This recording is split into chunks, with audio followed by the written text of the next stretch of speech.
Hi po! If you're in Tokyo looking for big branded items, tara dito tayo sa Komeho. Sa Ginza po ito. Bago ka palang pumasok, mukhang mamahalin na.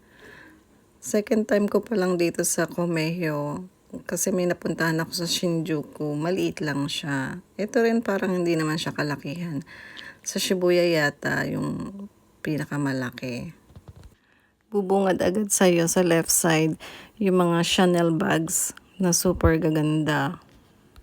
Medyo mataas ang presyo nila siguro dahil nasa Ginza tayo. Katulad ng mga Hermes na bag na to, parang nasa 200-300 kalapad ba pataas. Ganon. Grabe. Barya lang yan sa mga mayayaman syempre. Pero kung nakaipon ka na, kayang-kaya mo na yung bilhin.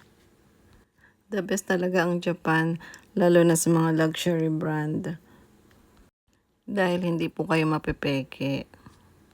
Ayan, hanggang turo-turo na lang tayo.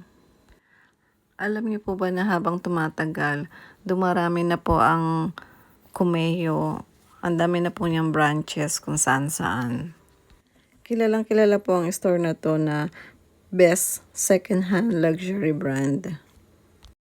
At dahil sa sobrang daming customers nila all over the world, kaya sinisigurado ng mga Japanese na hindi sila mapapahiya sa mga binibenta nilang mga luxury brand. Ginagamitan nila ito ng AI Shingan system. Yung microscope siya. Yung Shin po means real. Yung Gan is eyes.